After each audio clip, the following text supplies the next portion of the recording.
Hey, Connection Group leaders, we just want to let you know our appreciation to you for all your hard work, working through the new curriculum and getting everything ready each week as a way of saying thanks, and also taking time to just take a break on January 3rd, Sunday, January 3rd. No connection groups. Take the break. We will have 2 worship services as usual, but no connection groups on January 3rd. Hope you enjoy that time and that break. All right? See y'all later. Hey, church family, we just want to invite you to our Christmas Eve services this Thursday at 3 and 5 o'clock. We will not have any childcare, but we will have things for your children to do in the service. Come celebrate with us as we get ready for Christmas. Oh my gosh, oh my gosh, oh my gosh, did you hear? She's here. Who's here? You know, Dr. Garcia, the worship pastor candidate. Yeah.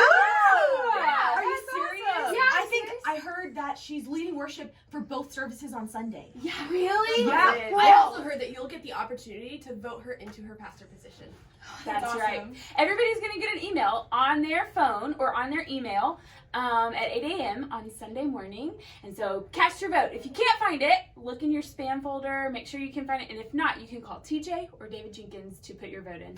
Awesome. Going to be awesome. Going to be an awesome That's day. so much See you fun. Sunday. See you Sunday. See you then.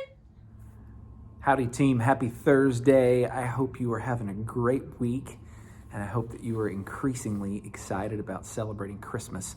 I also hope that you got a kick out of that video. I'm awfully proud of our team. You met Kinsey. Some of you already know Kinsey anyway, but they're just using their creativity to remind you about Dr. Garcia being here on Sunday.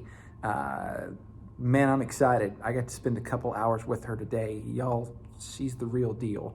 And so I really hope that you're able to be here in person on Sunday. But if you're not, be sure and jump online.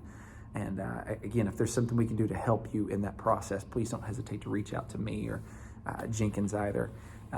I think the best word that we can be using, especially this week, is the word anticipation. Anticipation is written all over this lesson if you look real closely, or not even that closely for that matter. We are certainly full of anticipation in relation to Dr. Garcia coming as well. But the Christmas story is just about anticipation, because the idea is that from the very beginning, all the way back to Adam, when Adam and Eve sinned, the first thing that God promised is that he was going to fix this. He was going to send a Savior. That was the initial promise about the coming Messiah. And over and over and over again, all throughout the Old Testament, God kept dropping little hints here and hints there. And then we get to the book of Isaiah, chapter 7, and that's when he brings up the virgin will give birth to a child. And that was a big one. And then we still have to wait for 700 years. But the Israelites, maybe not all of them, but lots of them were full of anticipation. And then it finally happened. Christmas morning, just as sweet as Christmas mornings, even sweeter as Christmas mornings are that we have. When it finally gets here, if you've got little kids in your house, you know what that anticipation feels like. They can't wait. That's where my kids are at right now. They cannot wait for next Friday. There's some presents under the tree, and they know it's coming, but it's not here yet.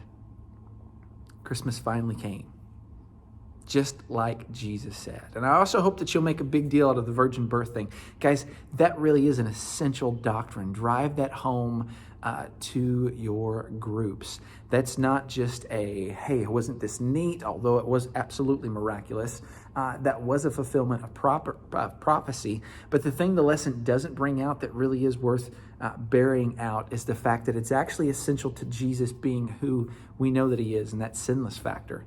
See, if you read the Hebrews chapter 7 and Romans chapter 5, our sin nature is inherited.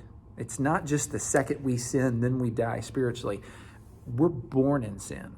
We don't stand a chance from the womb. We got that from our great-great-great-great-great-great-great-great-grandfather Adam. But Jesus came and fixed it. That's what Romans chapter 5 is all about. Go back and read that. But the virgin birth is essential because the Lord bypassed the need for an earthly father for Jesus to be born. Jesus was not born with a sin nature, thus it was possible for him to be sinless, and he in fact was. So it really is. That's an essential doctrine. Drive that home. Again, it's not just a, hey, cool, Jesus was different than everybody. Jesus was different than everybody for any number of reasons, but that doctrine is essential. So we've got to stick to that and believe that. But the rest of the lesson just continues on with this theme of anticipation. And I love that they jump from Isaiah 7 all the way to the wise men. See, if you look at that wise men story, and we don't probably talk about that angle enough, but the fact that Herod decides to kill babies 2 years and younger, that means that it took the wise men 2 years to get to Jesus. Again, the entire New Testament, or Old Testament, it's all about waiting for the fulfillment of God's promises, just like we are in this waiting stage for the final fulfillment of God's promises. These guys traveled across the world for 2 years, walking, riding on donkeys or camels or however they got here. And then they came and they bowed before a baby because they knew it was right. But it was anticipation that drove them to do that. Guys, that's how we are supposed to be as disciples.